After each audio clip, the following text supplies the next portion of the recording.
I wasn't supposed to fall in love again.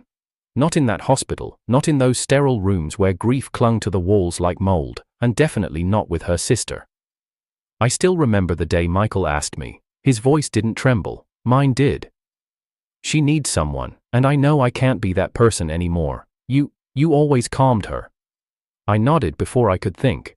Before I could understand what calm would mean in the face of chemo, in the face of death's whisper hiding under her tongue. And so I stayed. For her, for him, for all the wrong reasons. At first, I barely noticed Julia, the older sister with cold eyes and a clipboard.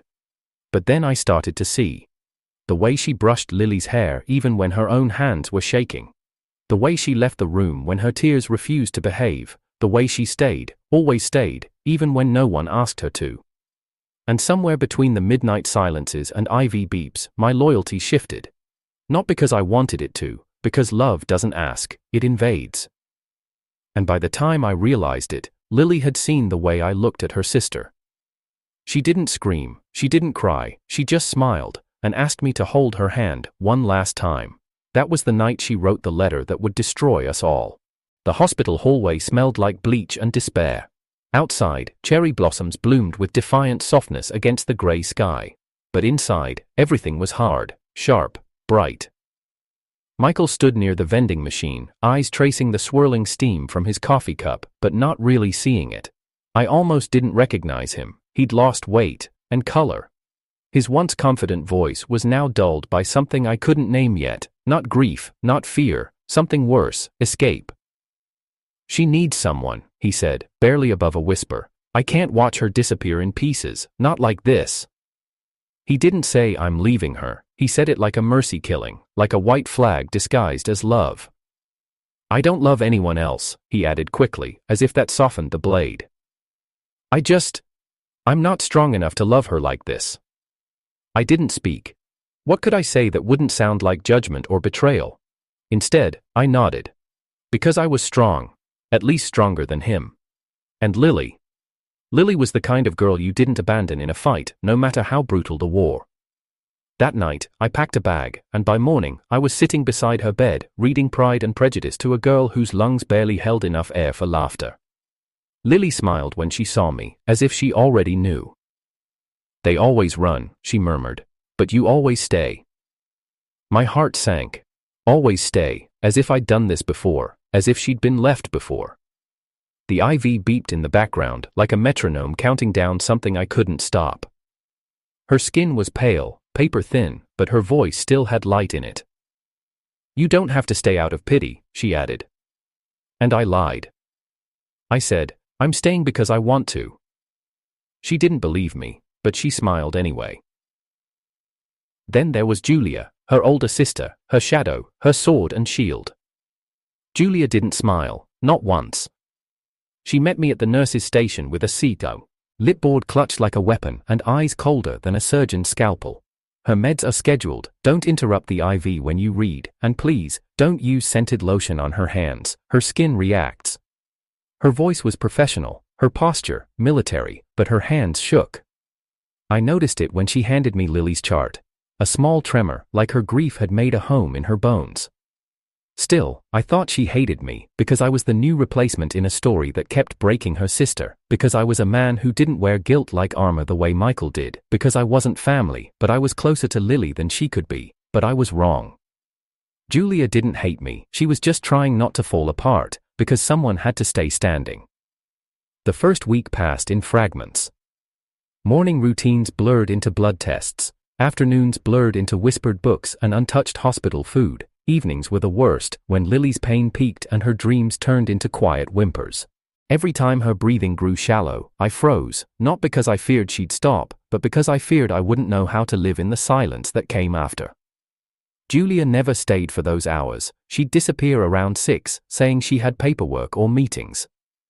But one evening, I found her in the chapel. Empty, silent, except for her voice. She was kneeling at the back pew, whispering something I wasn't meant to hear. She deserves a miracle, not a slow goodbye. It felt like eavesdropping on someone's soul, and I left before she saw me. One night, Lily asked for nail polish. Pink, she said, like spring. Julia brought 3 shades the next day: rose, coral, and pale blush. She didn't stay to watch me paint them. But as she left, I noticed something new. Her clipboard was missing. Her hands weren't shaking. By the 7th day, I'd memorized Lily's breathing patterns. I knew when to crack a joke, when to hold her hand, when to stop reading because the chemo fog had stolen her comprehension. I thought I was helping. I thought I was being noble. But one morning, I caught myself watching Julia. She was adjusting Lily's blanket. Her hair fell loose behind her ear. Her eyes, tired but steady, softened when Lily smiled, and I realized something terrifying. I was no longer just staying for Lily. They say love born from pain is dangerous, but love born from duty is worse. It tricks you. It tells you you're being loyal, that you're doing the right thing, until you can't tell whether your heart is aching from love or guilt. I was already falling, not for Lily, but for the woman who never let herself cry in front of her dying sister. And the worst part, I didn't even know it yet. Hospitals don't run on hours, they run on beeps, on sighs, on the shallow breaths of someone trying to outlast pain. Time warps here, moments stretch like old wallpaper, cracking in places no one notices until it's too late. And between the code blues and coffee cups, there is silence. Lily slept through most of her days now. Her body had started dimming like a dying lamp, light still flickering, but fainter every hour. She used to talk in metaphors. Now she barely opened her eyes. I would sit beside her, reading aloud words she no longer followed. I read anyway, because the sound of a familiar voice is sometimes more comforting than meaning itself.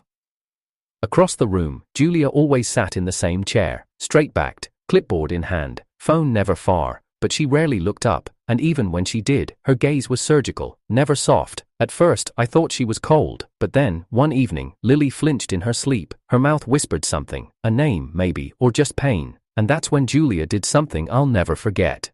She hummed, softly, low, a lullaby I didn't recognize but somehow felt I'd known forever. Her voice was fragile but certain, like it was all she had left. She didn't stop until Lily's breathing settled again. She didn't know I'd noticed. That night, I couldn't sleep. Lily had drifted off early, her IV hissing quietly beside her. I stayed in the recliner, blanket pulled up to my chest, pretending to doze. The room was dark except for the dull blue of the heart monitor. Julia didn't leave. She sat beside Lily, not working, not reading, just sitting. Her fingers gently brushed Lily's hand, her eyes glistened under the dim glow. And then the power went out. A sudden click, silence. The machine stopped, the lights blinked into nothing. In that 13-second void, the world held its breath, and in the pitch-black quiet, I hear her voice. "Please don't go yet." It wasn't loud, it wasn't desperate, it was a confession. She didn't know I was awake, and I didn't move, because that moment didn't belong to me. The lights flickered back on, the machines whirred to life. Julia blinked quickly, wiping her face before even one tear had the courage to fall. She stood up, composed. Without a glance in my direction, she left the room. And I sat there, not knowing whether I had just witnessed a breakdown or a prayer. From that night on, something shifted. Julia still never said much, but the way she handed me Lily's medications changed. She didn't bark orders anymore. She paused, asked if I'd slept, brought me coffee once without a word. And I started seeing her differently. Not as the stern older sister, not as the control freak in heels and pressed blouses, but as a woman slowly unraveling in the corners of a hospital room. One afternoon, Lily woke up from a nap and asked for Julia. Her voice was slurred, her eyes barely opened. "She smells like rain," she said. And then drifted back to sleep. Later that week, I stepped out onto the rooftop terrace, needed air, needed distance. It was dusk, the sky bruised purple and orange, the kind of color palette that feels like goodbye. I found Julia there, arms folded against the wind, her blouse rippled slightly, hair pinned back, but loose strands danced around her cheek. "She smells like rain," I said, repeating Lily's words. Julia turned, surprised. "She used to say that when we were kids," she replied quietly. "She said it meant I brought peace before the storm." I didn't say anything, because the storm had already come, and we were both drenched in it. We stood there for minutes that felt like confessions. Neither of us spoke, but the silence didn't ache this time. It wrapped around us like a fragile truth, undeniable, unspoken. As we turned to leave, she brushed past me. Our hands touched, accidental, barely. But my skin remembered it long after she was gone. Back in the room, Lily was stirring again. She opened her eyes, found mine, and smiled. "I heard her," she said weakly. I froze. "Heard who?" "She was singing again, wasn't she?" I nodded. "She only does that when she thinks no one's watching," Lily whispered. Her voice was lighter than breath now. "She's strong for me, but broken inside." Then she gripped my hand. "Stay strong for her too." I didn't sleep that night. Not because I couldn't, but because I kept hearing Julia's voice, that lullaby, those 13 words, that prayer in the dark. "Please don't go yet. I see you." It was a quiet morning, too quiet, the kind where even the machines seemed to breathe slower, as if the hospital itself knew something delicate was about to break. Lily was still half asleep when the nurse rolled in the breakfast tray: oatmeal, apple slices, chamomile tea she wouldn't touch. Same routine, same tray, except this time, something was different. There was a folded piece of paper resting just under the edge of the napkin, tucked in neatly, like it was meant to be discovered but never asked about. I reached for it slowly, my hands hesitated, as if even touching her words might tip the fragile balance we'd built over the past weeks. The paper was soft from folding, the ink faint, but her handwriting, small, slanted, a little shaky, was unmistakably Lily. "I know what I see, and I'm not mad. Just don't pretend you didn't feel it too. Tell me when you're ready. Until then, I'll keep pretending." My throat closed. I read it again, and again. Each line cut through me with impossible softness. Not accusation, not bitterness, just knowing. She had seen it. The glances, the silences, the way my eyes lingered too long on her sister. I didn't hear Julia come in, but I felt her presence the way you feel rain before it falls. She stood near the window, arms crossed loosely, eyes scanning the morning light, but not really seeing anything. She didn't ask what I was holding, didn't ask what Lily had written. But her body, still, tense, was the question. I lowered the paper slowly. She glanced at me once, and I knew. She knew too. Julia didn't speak. She just turned, walked to the foot of Lily's bed, and adjusted the sheets without looking at either of us. Her hands moved with practiced precision, folding the corner, smoothing the crease, checking the IV drip. And I just stood there, the letter still in my hand, my heart screaming behind my ribs. I could have said something. I should have, but I didn't. Because sometimes the truth is too heavy to lift without crushing something else in the process. And silence, cowardly, cruel, felt safer. Lily stirred in her bed. She opened her eyes slowly, finding me first, then Julia. For a moment, none of us spoke. The room held its breath. Then Lily smiled. Not wide, not fake, just gentle. The kind of smile that says, "I'm tired, but I still love you." "Good morning," she whispered, her voice paper thin. I forced myself to smile back. Julia stepped forward and brushed the hair from Lily's forehead. "Your tea's still warm," she said, softly. Lily nodded, but didn't reach for it. The rest of the morning moved like a shadow. I read from her favorite book, but my voice was hollow. Julia updated her charts, but her eyes never met mine. Lily drifted in and out of sleep, her face calm, too calm. The letter never left my pocket, its corners pressed against my thigh like guilt, like a secret I wasn't strong enough to speak. Later that afternoon, I walked the halls aimlessly. Each corridor looked the same: white walls, sterile silence, echoes of other people's tragedies behind thin curtains. I stopped at the vending machine, not because I was hungry, but because I needed something, anything, to pull me out of the spiral. I didn't eat the chips, I just stood there, staring at my reflection in the glass. Who was I becoming? A man grieving the slow death of a girl who once held his heart. A man falling for the woman who never stopped trying to save her. When I returned to the room, Lily was asleep again. Julia sat by the window this time, her legs tucked under her, arms around herself. She looked small, and tired, and beautiful in a way that made my chest ache. I wanted to say her name. To tell her I saw her, that I knew how hard she tried to stay strong, for everyone but herself. But all I said was, she wrote me a letter. Julia didn't look at me, her eyes stayed fixed on the clouds gathering outside the window. I know, she said. That's all, just, I know. And I realized then, she wasn't waiting for my confession, she was waiting for my decision. Because love built on unspoken things can only stand for so long. And Lily, braver than both of us, had given me a chance to be honest. But instead, I hid her letter in my coat pocket, walked to her side, and pretended it had never been written. That night, it rained, soft and steady, like someone crying behind a closed door. I sat by Lily's bed, holding her hand. Julia sat in the dark corner, her face shadowed, her body still. And somewhere in the middle of the storm and silence, I realized I had chosen the cruelest thing of all, not a lie, not the truth, just silence. It started raining around midnight. Not the kind of soft drizzle you could ignore, but a hard, unrelenting downpour that felt personal, as if the sky had finally caved under all the sorrow it had held back.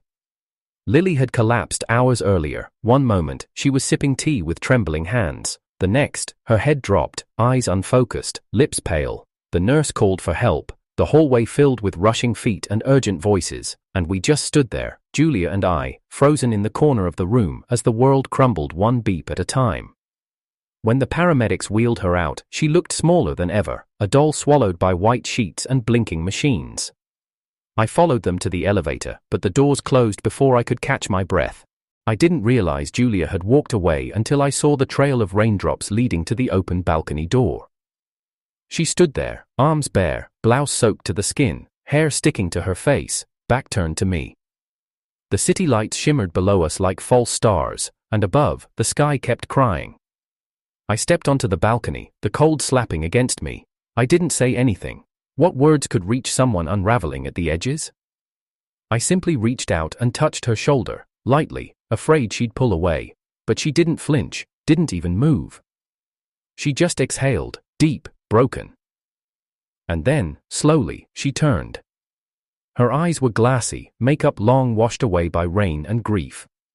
But her lips were steady, pressed into the kind of line that only forms when you've been holding everything in for far too long. I was always the strong one, she whispered. She wasn't speaking to me, she was just letting it out. No one ever asked if I was okay, she continued, her voice wobbling at the edges. Not even Lily, not once. The words hit harder than I expected, not because they were cruel, but because they were true. Julia had carried everyone, her parents when they broke down, Lily through every treatment, Michael when he bailed, me when I pretended not to know what I felt. She had been the scaffolding of this crumbling world, and now she stood in the storm with nothing to lean on. I stepped closer. She didn't stop me. I reached out, and this time she collapsed into me. No grace, no hesitation, just arms around my chest, face buried against my shoulder, her body trembling as years of silence spilled out through her sobs. I held her, tight, the way you hold someone who has no one left to fall into. The rain soaked us both, my shirt clung to my back, her breath stuttered against my collarbone. I should have said something comforting, something safe, but, instead, I said the only thing I truly meant. You don't have to be strong tonight. She didn't reply, but I felt her exhale, and that was enough. For a moment, the city disappeared, there was just us, two broken people in the dark, trying to survive each other's grief. She looked up, eyes swollen but calmer, and then, I kissed her, just once. It wasn't planned, it wasn't bold, it was barely more than a brush. But it held everything I had refused to admit, the guilt, the tenderness, the helpless, aching love I wasn't supposed to feel. Her lips were cold, tasted like rain and tears, and when I pulled back, the world felt wrong. She stared at me like she was trying to decide if I had just saved her or betrayed her. I stepped back, ashamed. But she didn't speak. She just looked away. And hugged herself. That's when I knew. I had crossed a line that could never be uncrossed. Not in this world. Not in Lily's world. The sirens had long gone quiet, the storm raged on. But between us, there was only stillness, and the kiss that would haunt both of us. Lily didn't need proof, she didn't need to catch us, she didn't need the kiss replayed, or the letter read aloud, or Julia's trembling hands held under a microscope. She just knew. Because love teaches you how someone holds your hand, and betrayal teaches you what hesitation feels like. She was sitting up when I entered that morning, pale, fragile, but alert. Sunlight filtered through the blinds, casting faint gold across her blanket like some poetic illusion of warmth. But her voice, it was ice beneath lace. She hasn't looked me in the eye all morning, Lily said, not looking at me either. Her tone was light, too light. I'm guessing something happened. I froze in the doorway. My hand, instinctively, went to the back of my neck, an old nervous habit. She watched it, watched me. You don't have to lie, she whispered. I'm not a child, and I'm not blind. I sat down slowly beside her bed. Her fingers were already outstretched toward mine. But I hesitated, just a second, and that second cost everything. Her smile curved softly, but her eyes welled with something raw. Is she the one now? She asked. Not bitter, not accusatory, just tired. I opened my mouth, no sound came out. Because what was I supposed to say? That it was an accident? That it was just one kiss? That it meant nothing? When it meant everything? She let out a faint laugh, a puff of air wrapped in sadness. I'm dying, not blind. The words landed like a whispered scream, and still, she smiled. I saw the way she looked at you yesterday, and the way you looked back. She took a breath. I just hoped it wasn't what I thought it was. I finally held her hand, cold, so cold, as if her body was already rehearsing its exit. I'm sorry, I whispered. She didn't pull away, but her silence was louder than any rejection. Minutes passed like pages turning in a book. We were both too afraid. To finish, I wanted to say I still loved her, and I did, but not in the same way anymore. She looked out the window, voice barely a tremble now. You can love someone and still leave them behind. I understand that now. Then, softer. But don't wait until I'm gone to be honest. Please, don't make me die in a lie. That evening, the hospital felt heavier. The nurses spoke in whispers, machines beeped like distant warnings, even the fluorescent lights flickered like they knew what we had done. Julia wasn't in Lily's room, she hadn't returned since morning. I found her eventually, just after 10, the chapel door was closed, the stained glass window spilled moonlight over the floor like shards of guilt. I knocked. No reply. Julia, I called gently, leaning my forehead to the wood. Please open the door. Still, nothing. I heard only silence, and maybe the quiet sound of someone breaking down on the other side. I could have forced the door, I could have waited. But something told me, she didn't want to be seen like that, not by me, not tonight. So I left, not because I didn't care, but because I cared too much. Back in Lily's room, she was sleeping, a peaceful kind of sleep, but it scared me more than any panic attack or collapse ever had. It looked final. On her bedside table sat the letter I hadn't responded to, unfolded, as if she had reread it again and again. Next to it, a new note, just 2 words. Thank you. No explanation, no goodbye, just, thank you. As if she'd already forgiven us both. Even before we earned it. Spring arrived in petals and silence. Outside Lily's room, the cherry trees had exploded into bloom, soft blush pinks drifting down like snowflakes that didn't know they weren't supposed to fall in April. It felt cruel. To witness beauty on the same morning we lost her. The nurse didn't say the word, she didn't need to. One look at the stillness of Lily's chest, the flatline hum echoing through the white space, and I knew. She was gone. Not with a gasp, not with a cry. Just a long, slow exhale that never came back. Julia arrived 5 minutes too late. I stood by the bed, hand still resting where Lily's fingers had gone cold. Julia didn't ask for details, she didn't cry. She just walked to the window, eyes fixed on the cherry blossoms, and whispered, she waited for spring. And maybe she had. Maybe Lily had wanted to see the world bloom one last time before letting go. Maybe she believed that if she died when the trees were full, we might remember life more than death. Or maybe she just wanted to leave beautifully, like she always did. They handed us the envelope a few hours later. Unmarked. Sealed in a pale pink paper Lily had once used to fold paper cranes. Inside were 2 letters. One for me. One for Julia. Both handwritten. Both impossibly Lily, gentle, poetic, and heartbreakingly brave. I opened mine with trembling hands. You were my peace, Julia was my strength, I wanted to be both for you, now you'll have to be that for each other. I read it 3 times before the ink blurred from my tears. Julia didn't open hers right away, she just held it, pressed against her chest like it might vanish if she let it go. We left the hospital together, but didn't speak, not in the elevator, not in the car, not even when we reached her apartment and I asked if she wanted company. She nodded, and that was enough. The first night was hollow, we moved like ghosts around her kitchen. Boiling water neither of us drank. Sitting on the couch, staring at nothing.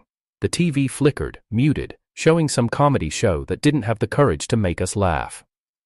Julia kept Lily's letter unopened on the coffee table. She stared at it the way someone stares at a cliff's edge, knowing one step forward would change everything. 3 days passed, 3 sunrises, 3 sets of cherry blossoms falling and carpeting the sidewalk like a wedding that never happened. Julia said nothing the whole time. I tried, once, to reach for her hand.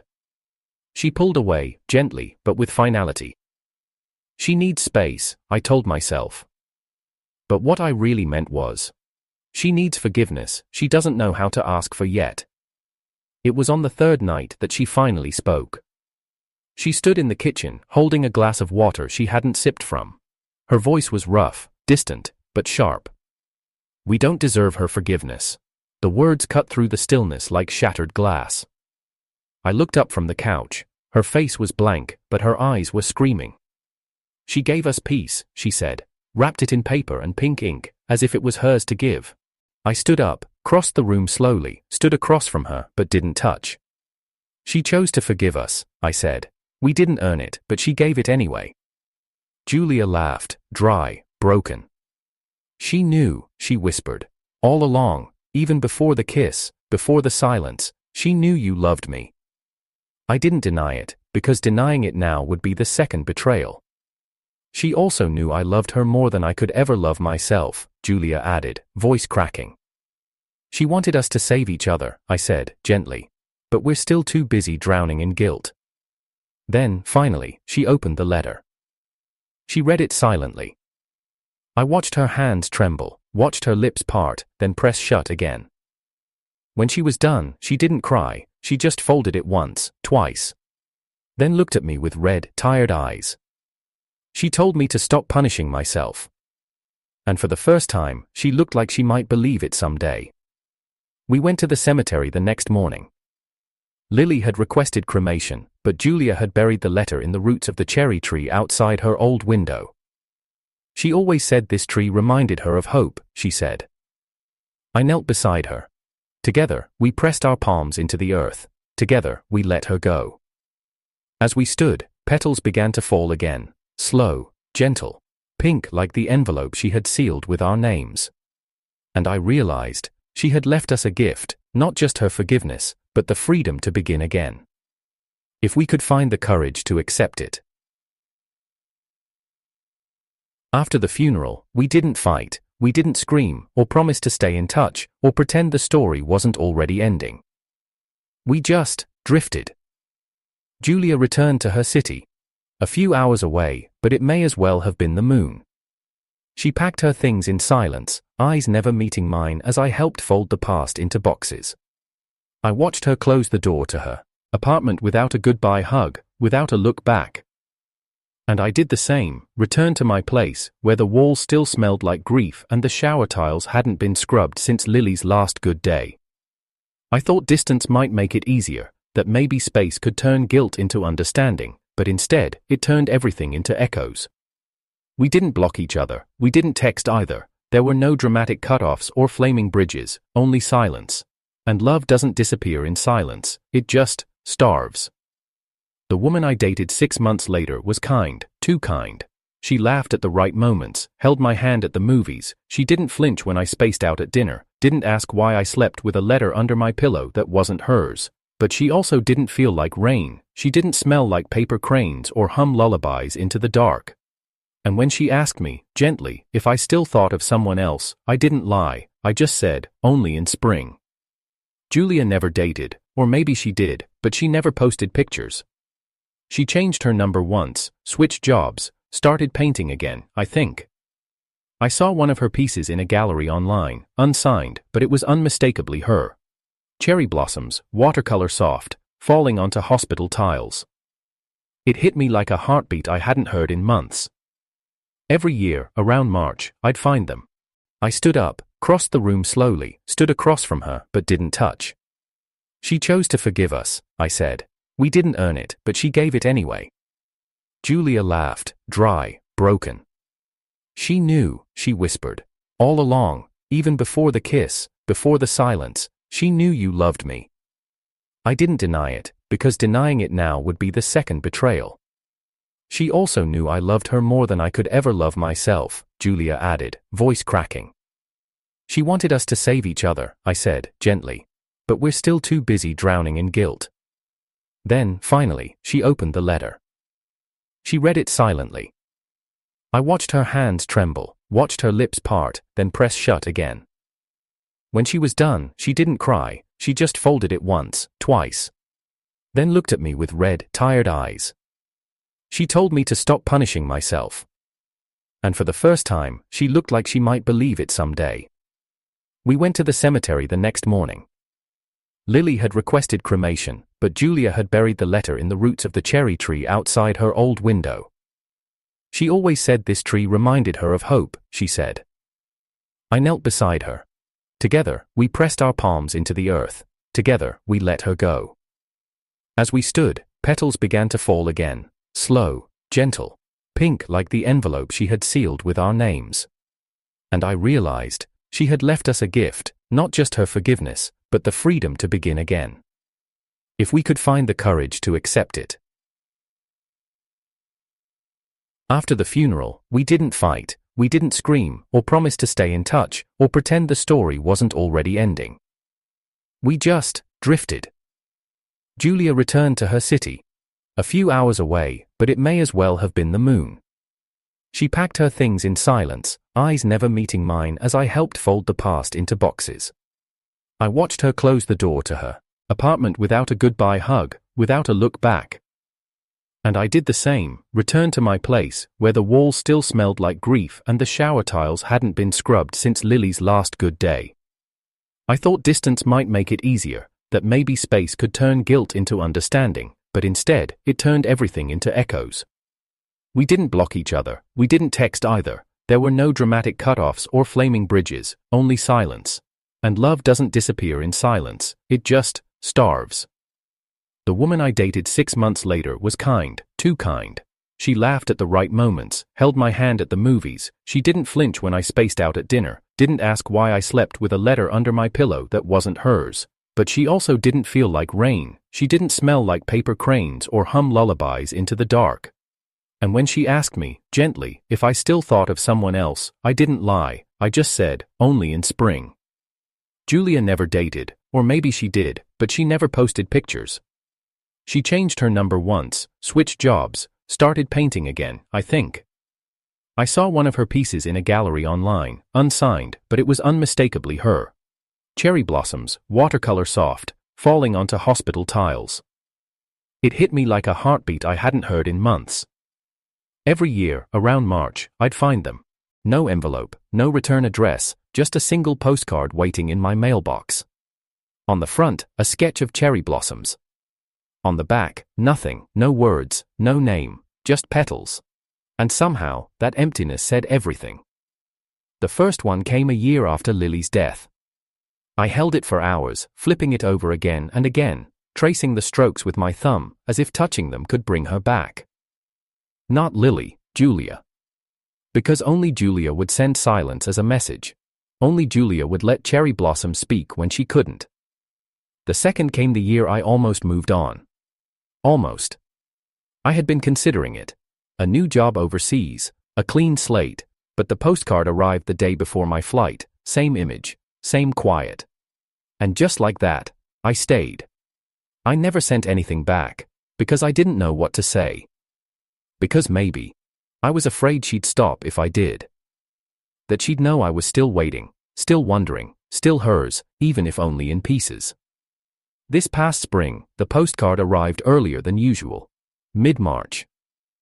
The blossoms weren't falling this time, they were still intact, still blooming, like hope, like forgiveness. But on the back, for the first time, she'd written something. 2 words. Still here. I stood in the kitchen for an hour, staring at those words.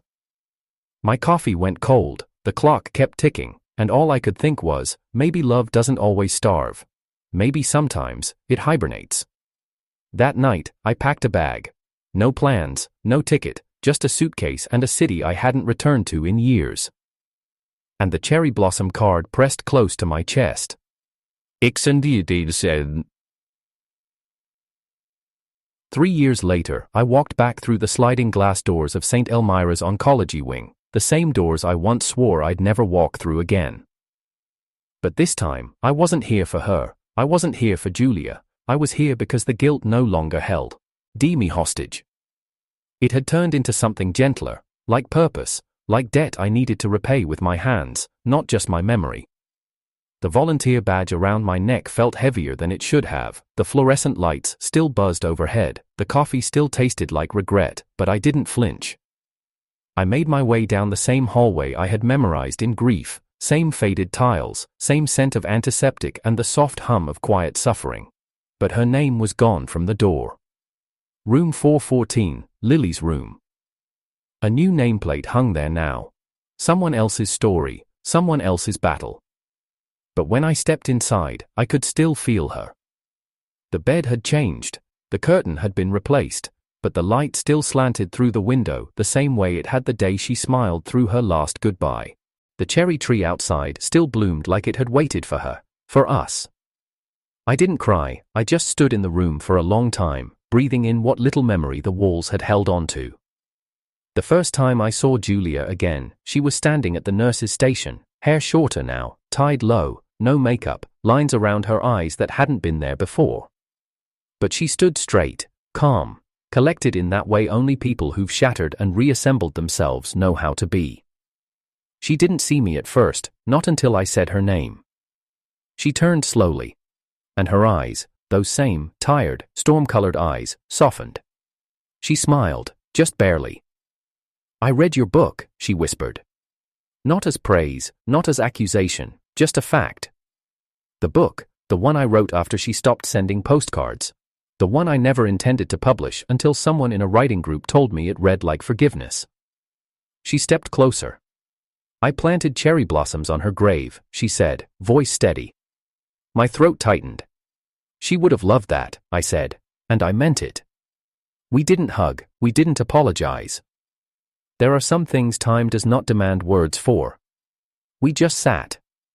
There was an empty bench outside room 414, next to the tree, the one Lily always watched. Julia and I sat there, shoulders almost touching, hands folded in our laps. The wind carried the scent of new petals, one drifted down and landed between us. Neither of us brushed it away. "I thought I'd never see you again," she said. I nodded. I thought I'd never be able to come back. We both looked forward, not at each other. Some conversations are easier with no eye contact, like wounds stitched under anesthesia. "How long have you been volunteering?" she asked after a while. 2 weeks, I replied. Long enough to remember why it hurts, not long enough to stop. She nodded like she understood, and she did. Because her silence didn't feel like distance this time, it felt like grief she had learned to carry, like a coat she no longer took off. There was a young girl in room 417, 9 years old, bald, hopeful in that way children are before the world teaches them how to fear. She waved to us through the glass, Julia waved back. "She reminds me of Lily," she murmured. I glanced over. "She reminds me of you," I said. Julia looked at me then, for real. And something in her face, something unspoken, eased, like a page turning without tearing.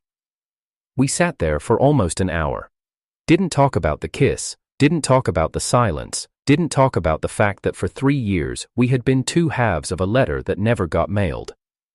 But I think we both knew.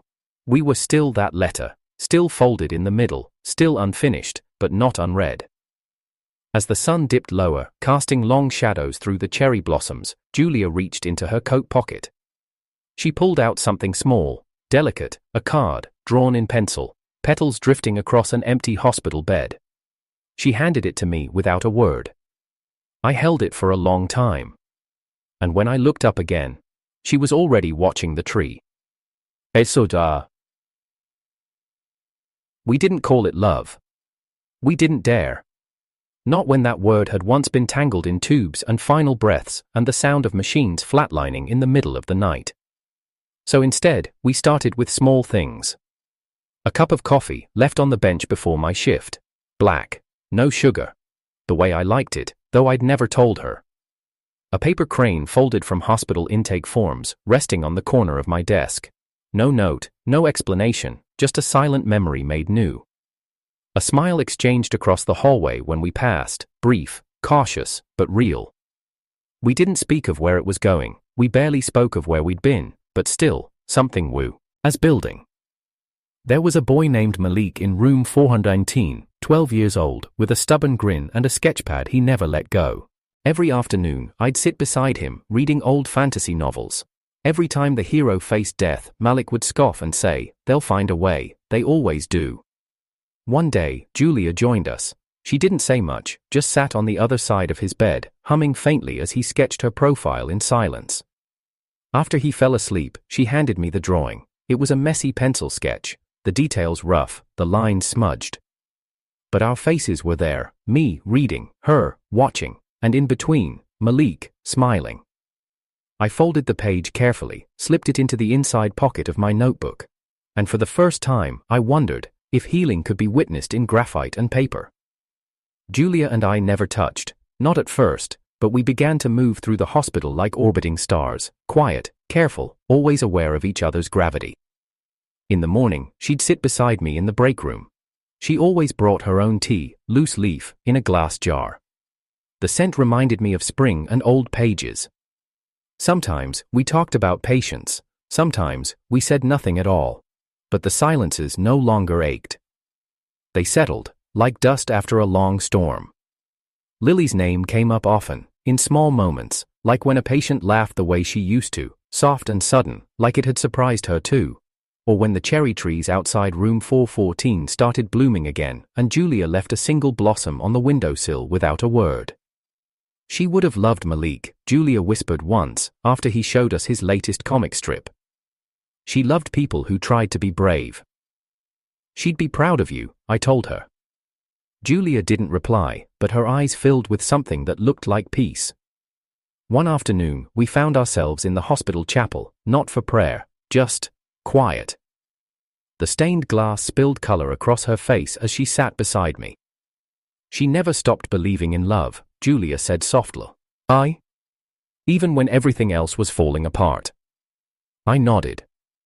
I think that's why it broke her when we didn't. Julia turned to me, eyes unreadable. But she gave it back to us, she said. I looked down at my hands. She didn't have to. No, Julia said, but she did. That evening, I walked her to her car.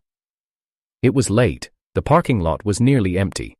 A light rain had started, just enough to gloss the pavement with silver. She stood by the door, keys in hand, but didn't open it yet. Instead, she turned to me, not expecting, not demanding, just open. I don't know what this is, she said, gesturing gently between us. I don't either, I said, but it feels like something we didn't have the words for before. Her lips twitched upward. We still don't. I took a step closer, not touching her, just closing the space between us. We don't need words yet, I said. And she nodded. Not a yes, not a promise, but a quiet start. The next morning, there was a note in my locker. No name, just her handwriting. I saved your coffee cup, you always forget to take it home. I smiled. And that smile stayed with me all day. 14. Spring arrived early that year. It came quietly, no fanfare, no thunderous thaw, just blossoms unfurling under skies still pale with winter's breath. Like hope, whispering. We made the drive in silence, no playlist, no small talk, just the sound of the road and the weight of what waited at the end of it. Julia sat beside me, her fingers lightly brushing the folded letter in her lap. She hadn't said what she wrote, I hadn't asked. Some grief is private, even when it's shared. When we reached the cemetery, the cherry tree near Lily's grave had already bloomed, 2 weeks early. Its petals drifted down like confetti that no one had the heart to throw. The same soft pink Lily used to wear in her scarves. The same shade as the paper she folded into cranes during chemo, insisting that beauty deserves to exist, even in pain. We stepped out of the car together, but didn't hold hands, not because we didn't want to, but because this wasn't a moment for us. It was for her. Her headstone was simple, no quotes, no flourish, just her name, and the year she came, and the year she left, as if those 2 numbers could ever contain the storm she had been. Julia knelt first. She brushed away the petals that had settled across the stone like dust, then, with careful hands, she placed the letter beside the base, tucked under a smooth river stone. I didn't read it. Some things aren't meant to be witnessed, some words are stitched in silence, written for the dead and the living both, never needing to be heard aloud. I stood beside her, letting the wind press my coat back, letting the moment wash over us. My arm was close enough to feel her warmth. We didn't speak. Not at first. Because what do you say to the memory of a girl who had loved you both? A girl who had left you not with anger, but with grace? Finally, I whispered, we're still holding her hand. Julia's breath caught, and then, she nodded. Not quickly, not to move on, but slowly, as if those words had been waiting inside her too. The wind shifted, catching her hair. A petal landed in it, right at her temple. She didn't notice. But I did. And for the first time since Lily's death, I didn't feel guilty for noticing something beautiful. We sat down in the grass beside her grave. The earth was still soft from last week's rain. For a long time, we didn't move. We just sat, arms almost touching, hearts fully open. No need for declarations, no need for labels. This wasn't a reunion. This wasn't a new beginning. This was continuation of love, of forgiveness, of the story she left unfinished. She'd hate the stone, Julia murmured after a while. I smiled. She'd say it's too plain. She'd want something with wings, she added, or a quote from a fantasy novel. We are all stardust and sorrow, I said. She looked over. She would love that, she whispered. And we both laughed, quietly, softly. Like old friends remembering a joke no one else understood. The sun began to dip low, casting amber streaks across the grass. Julia reached into her coat pocket and pulled out a small envelope. She didn't hand it to me, just held it in her palm. She wrote us one more letter, she said. She gave it to me that night, after everything. I looked at her, unsure if she meant to open it, but she didn't. She tucked it back away, not hiding it, just saving it. Maybe someday, she said, and I nodded, because we were no longer in a hurry to heal. As we stood to leave, the breeze picked up again. More petals fell, covering the headstone, brushing our shoulders, lifting briefly into the air before falling back down, gentle as breath. We didn't brush them away. Back at the car, Julia paused before opening the door. She turned to me. I'm glad you came back, she said. I searched her face, not for signs, not for permission, but for something quieter. Me too. And I meant it. Not because I was looking for something to restart, but because I had found something I never knew could continue. Her us Lily, all of it, woven together, no longer sharp, just soft now, and somehow, that made us whole again.